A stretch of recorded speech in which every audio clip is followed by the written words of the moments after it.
چې هوښیار واوسئ، دایم په خپل وپس په خپلو منځنۍ جګړو کې مېخته کوي، په خپل منځنۍ بدیو مېخته کوي.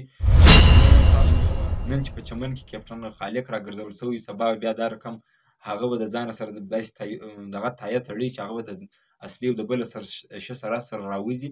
نو دا خو پښتانه نور د بدۍ د بدمرغۍ و طرف ته روان دي.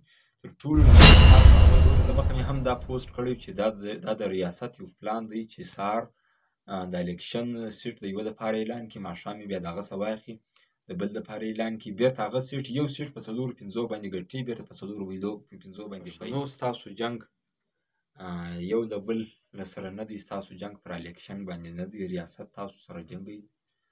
څو ورځې دمخه مې هم دا پوسټ کړی چې دا د ریاست یو پلان دی چې سهار د الیکشن سیټ د یوه دپاره اعلان کړي، ماښام یې بیا د هغه څه واخلي د بل دپاره اعلان کړي، بېرته هغه سیټ یو سیټ په 4-5 باندې ګټي، بېرته په 4-5 باندې بایلي. نو دا ما مخکې هم پر فیسبوک باندې دا پوسټ کړی و چې هوښیار اوسئ، دایم په خپل وپس په خپلو منځنۍ جګړو کې مېخته کوي، په خپل منځنۍ بدیو مېخته کوي.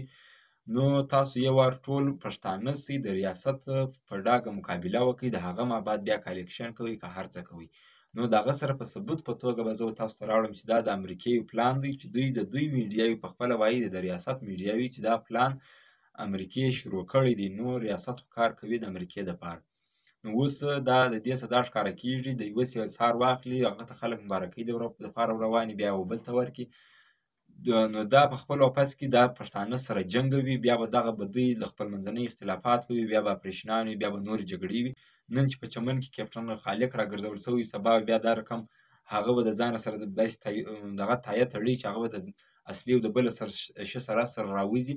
نو دا خو پښتانه نور د بدۍ د بدمرغۍ و طرف. تر ټولو له مخه تاسو اول خپله پښتانه سئ، خپل ځانونه وپېژنئ، د هغه ما بعد بیا که الیکشن کوئ که هر څه کوئ، وارې خپل وطن ګټل دي، د پنجابي ریاست څخه خپل ځان خلاصول دي چې هغه د امریکې دپاره پر تا باندې هر پلان تپي، هر دهشتګردي د امریکې دپاره په تاسو کې اچوي.